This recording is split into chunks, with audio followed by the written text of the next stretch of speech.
let me ask you this. Hey, we got a lot of people, man, because hip hop has always been a multicultural thing. You know what I mean? It was actually, suburban white America that blew gangster rap up. You feel what I mean? They was the ones that wanted to hear them stories, right? Right. So when do you think people cross the line when they participants in our culture and they disrespect us? Do you think there's a certain line that motherfuckers just stay in check on? As far as just like, being a part of black culture and, working. You talking about because we got a lot of white rappers now? Not really necessarily white rappers, though, because they just as much part of the culture as, anybody else. They participants. I don't think the founding fathers of hip hop envisioned this just gonna be exclusively for us. You feel what I mean? Because there were, black people, you had Puerto Ricans that was breakdancing.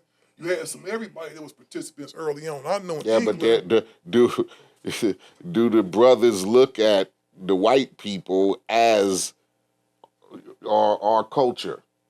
Now, you can look at the Puerto Ricans and the Mexicans, like you said. They was there with us from the beginning, breakdancing. Where was the white people, though, when we was doing it? They was fans mostly. So it's hard to say that they was a part of the culture. Ain't that what Melle trying to say? Yeah, you know what, to a certain extent. But this is what I think, though, man. I think if a motherfucker dope, he dope. True. If a motherfucker dope, he dope. But that means he's put time in on his craft to actually become accepted in this culture. You feel what I mean? Because at one point... But to answer this question, like you just said, if he dope, he dope. But do you feel if he dope and a nigga is dope, he gonna get a more shine? He's definitely gonna get more shine, because I'm gonna tell you Is that fair? There's and they both dope. It's always a great white hope, right? Right. It could be two rappers in the room, both of them equal in skill, right? Both of them equal in skill. But the white boy that may be the rapper is almost like an anomaly. He's almost like finding a unicorn.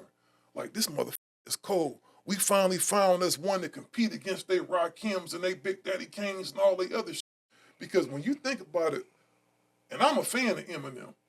Mm-hmm. I like Eminem. I think Eminem is one of the greatest rappers of our generation. He just is. You know what I mean? He's a bad motherfucker, right?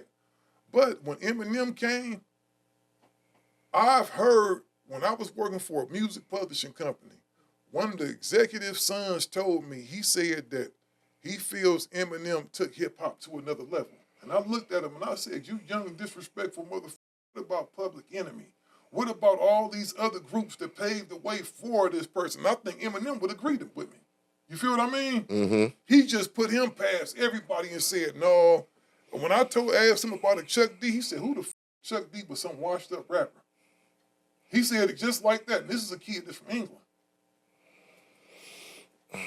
Because it's unfortunate that we make this music and you have a motherfucker like that who will say some outlandish shit because he just not a fan of Chuck D, or he doesn't know the history of what rap went through and the foundation of what Public Enemy is trying to represent in Chuck D. So you might not be a fan of him. You get me? But what I say to people like that is,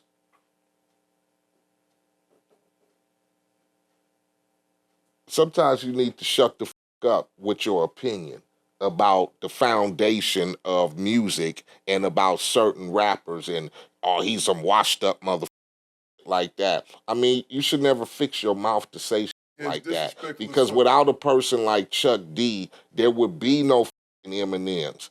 He had to be influenced by a motherfucker to be able to write that and be able to think that he could have a shot. And niggas like Chuck D and Melle Mel gave us that shit. Mm-hmm. They gave us the niggas didn't have no outs. If you was a nigga in the hood selling dope, everybody going to jail, you ain't finna go play no professional football or basketball. Nigga, you in the struggle. You selling drugs, whatever. They gave us an out to do something else. Did we speak about what we were going through as far as mother struggles and mother just growing up in the hood and having to go through what we was gonna go through anyway, even if we wasn't rappers? You get me? We gonna go through some hard shit when you growing up in the ghetto until you find a way out. So they gave us that, and I just don't like it. Like, and And again, it's your opinion about who you like. Everybody has that right.